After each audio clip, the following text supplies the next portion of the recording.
Hey everybody, okay, so we're talking about following up, and I wanted to just kind of give you 3 tips that I think are very important. These are things that I use when I'm following up with people, things I keep in mind. The first thing that I want to tell you is that keep your commitment as to when you're going to follow with that person. So if your prospect has told you, you know what, I need to think about it, or I need to talk to my spouse about it, or whatever it is that they tell you, and you've asked them, well, is it okay if I follow it with you, say next week? And you both agree that, say, for example, next Wednesday is going to be a good day. So what you want to do is you want to make sure that you call your prospect back on Wednesday, okay? Not Thursday, not Saturday, not Monday, but Wednesday, the day that you guys both agreed, okay? First of all, what it says to your prospect is that you're serious and you're dependable, that you take your business serious and that you keep your word.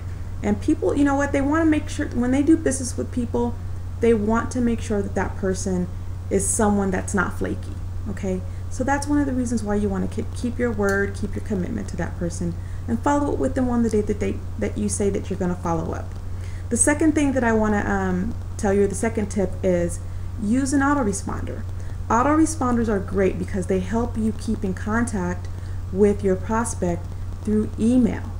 And what you can do is you can set up messages that will drip on them over a certain amount of time. So you can send out message every so many days or so many times a month, and it helps you to stay in contact with your prospect. And in between there, you can sprinkle in your phone calls. Phone calls are still going to be really important in your follow-up. You don't want to depend on your autoresponder to do all of your follow-up. You do want to also make calls. But if you use an autoresponder the right way, it's a great way to leverage your time. And the last tip I want to give you is to avoid disappointment. When you're following up with people, you know, you're going to get some no's. Not everybody's going to say yes to you. I wish that, you know, in the perfect world, everyone would. But the fact of the matter is that not everyone's going to say yes. And it's important for you to realize that when people say no, they're not necessarily rejecting you. Matter of fact, they're not even rejecting you.